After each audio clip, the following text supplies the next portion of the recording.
네, 여러분 안녕하세요. 5월 15일 크립토 모닝 시작합니다. 저는 소피고요. 크립토 모닝은 디지털 에셋코리아와 함께하고 있습니다.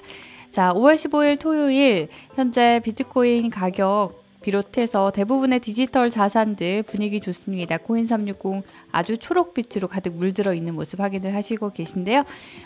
코인마켓캡 통해 살펴봐도 상황은 비슷합니다. 일단 시장 거래량도 많이 올라왔습니다. 5월 한 달간의 15일까지의 거래량 보시면 자, 지난 13일 기준으로 한번 내려왔다가 계속해서 14일까지 시장 거래량 내려왔다가 지금은 다시 회복하고 있는 그런 분위기거든요. 투심도 약간 살아났고요. 도지코인도 33% 오르고 있지만 7거래일간 봤을 때는 8% 내려와 있고, 그래프 보시면 사실 1,000원을 바라보고 있던 그런 때가 있었기 때문에 고점으로부터는 좀 많이 내려왔다가 현재 회복을 하고 있는 모습입니다. 시총 상위의 디지털 자산들 대부분 오르고 있고요. 자, 20일까지 분위기 넓혀봐도 나쁘지 않습니다. 업비트에서는 도지코인이 거래대금 상위 다시 많이 올라왔습니다. 거래대금도 한 7조 정도 기록하고 있고요. 비트코인은 거래대금이 한 6위 정도에 머물고 있는 상황, 그리고 가격도 좀 조정을 받고 있습니다. 오늘장 분위기 간략하게 살펴봤고요. 주요 뉴스 살펴보고 오겠습니다.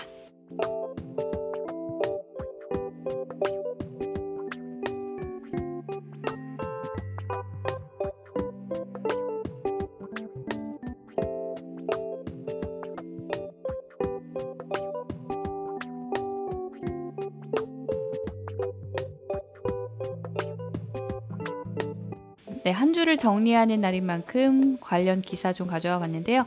디지털 자산의 겨울 이야기가 나오네요. 비트코인 점유율이 떨어지면서, 그리고 도지코인 같은 알트코인들이 고점으로부터 한 48% 하락하면서 이런 우려도 나오고 있다라는 기사인데, 기사가 쓰여진 시점은 약간 차이가 있다는 점 참고해 주시고요. 네, 비트코인 가격이 지난 며칠간 좀 하락을 했었는데 2거래일간 20%가 넘게 하락을 한 거는 2020년 3월 13일 이후 가장 큰 하락폭이었다라고 다우존스 시장 데이터를 보니까 그렇게 나온다고 하네요. 어쨌든 이렇게 분위기가 좀 안 좋았는데 지금도 사실 다른 알트코인들에 비해서는 상승 탄력이 좀 더딘 걸 업비트 기준으로는 그렇게 확인을 하실 수가 있는데요. 이더리움도 마찬가지입니다. 이더리움도 최근에 굉장히 잘 나가다가 지금은 반등을 하고 있긴 하지만 약간 주춤하는 모습 보여줬었죠. 아까 확인을 하셨지만 시가총액도 분위기가 13일 정도까지는 좋지가 않았습니다. 다시 살아나고 있다는 점 확인을 하셨지만 어쨌든 시장에서 좀 확신을 얻기에는 힘든 분위기가 며칠간 연출이 되다 보니까 이 하락세의 원인에 대해 짚은 그런 기사예요. 첫 번째는 테슬라가 있겠죠. 앨런 머스크가 트위터를 통해서 비트코인 결제 안 받겠다, 환경 문제 때문에 그렇다, 마음을 바꿨죠. 이게 가장 큰 원인이었지만 사실 그것만 원인은 아니라는 분석입니다. 또 하나 더가 바이낸스가 미국 국세청과 법무부로부터 조사를 받고 있다는 거, 그것도 좀 투심을 악화시켰고요. 그런데 지금 상황을 봐서는 그 뉴스가 크게 그렇게 영향을 미친 것 같지는 않습니다. 하나 더는 좀 근본적인 원인인데요. 이건 사실 디지털 자산 시장에만 영향을 미치는 건 아니고요. 미국의 경제 지표가 회복세를 보이면서 특히 인플레이션율 같은 경우는 이게 미국 통계청의 자료인데요. 4월 기준으로 4%를 넘겼습니다. 보통 한국은행 기준으로 인플레이션율 2% 정도면 물가가 잘 관리되고 있다라고 하는 건데 3월부터 2%를 넘는 걸 보실 수 있죠. 이런 트렌드로 가다 보니까 경제가 회복된다라는 말은 결국 테이퍼링, 연준이 풀어놓은 돈을 다시 걷어들일 수 있다는 얘기고, 그렇게 되면 제일 먼저 타격을 받는 게 위험자산, 주식 같은 위험자산, 그리고 역시 디지털 자산 시장도 위험자산에 속하기 때문에 좀 유동성 문제가 또 생길 수 있기 때문에 지금 우려가 많은 거죠. 실제로 4월 마지막 주에요. 573억 달러 정도를 투자자들이 현금으로 바꿨다고 합니다. 작년에 계속 나왔던 뉴스가 비투를 한다, 오히려 빚을 내서 투자를 한다였는데 이 흐름이 거꾸로 간 거죠. 주식을 정리하고 위험 자산을 정리하고 다시 현금화를 했다. 이런 분석이 있고요. 그리고 금 역시도 사실 조금 소외돼 있었잖아요. 금이 비트코인으로 많은 자금이 몰리면서 금이 좀 소외되어 있었는데 5월 첫 주에 3개월 내에 가장 큰 자금 유입이 금에도 있었다고 합니다. 이게 뱅크 오브 아메리카의 글로벌 리서치 데이터라고 해요. 결국 이런 투심이 있다는 것도 여러분들이 좀 리스크한 요인으로 갖고 계셔야 될 것 같습니다. 이더리움 가격이 지금 다시 업비트 기준으로는 오르고 있습니다. 이더리움 가격은 이렇게 다시 오르는데 검증자 노드에 참여하는 그 자격을 갖춘 투자자들은 17개월 내 최저치를 기록하고 있다고 하는 그런 코인텔레그래프의 기사인데요.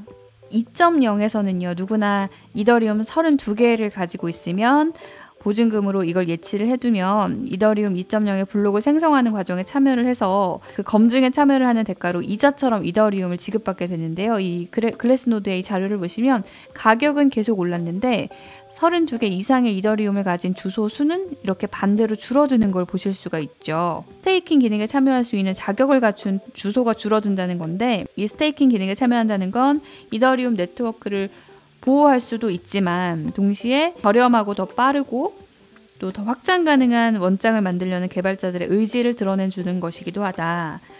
에너지 집약적인 작업 증명에서 지분 프로토콜로의 전환을 보장하는 그런 움직임이기 때문에 이 상황을 어떻게 봐야 하냐라는 것이죠.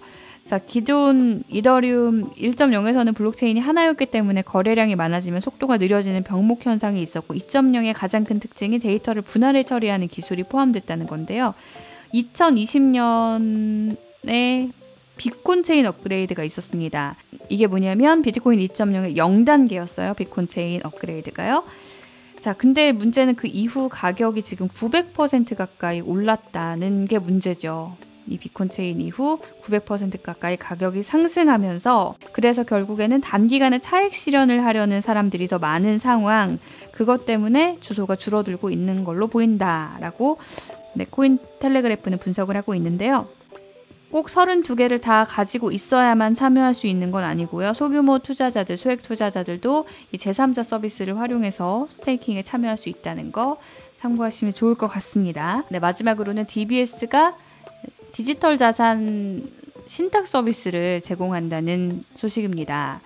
사실 DBS는요, 싱가포르에서 국부펀드인 이 테마섹이 지분 29%를 가지고 있는 싱가포르 최대 은행이거든요. 그런 은행이 디지털 자산 신탁 서비스를 시작을 한다는 거죠. 사실 DBS는 굉장히 디지털 자산에 대해서 호의적인 입장을 계속해서 취해왔기 때문에 놀라운 뉴스는 아니지만요. 제도권 안에 신탁 서비스를 제공하는 아시아 첫 번째 은행이 됐다는 것은 곧 다른 은행들도 좀 이런 움직임에 참여할 수 있지 않을까 하는 그런 기대감을 낳게 해주는 뉴스인 거죠. 비트코인과 이더리움, 비트코인 캐시, 리플 등을 이제 은행을 통해서 투자를 할 수 있게 되는 거고요. 사실 DBS는요, 은행 자체의 디지털 자산 거래소를 가지고 있습니다. 작년에 런칭을 했고요. 싱가포르 달러, 홍콩 달러, 그리고 미국 달러, 일본의 엔화로 거래를 할 수 있게 됐다고 합니다. 또 이 자산의 증권화나 은행이 검증하는 커스터디 서비스 같은 것도 제공을 한다고 하니까 그동안 모건 스탠리나 골드만삭스 이런 미국에 있는 대형 금융기관들의 디지털 자산 진출 소식을 전해드렸는데요.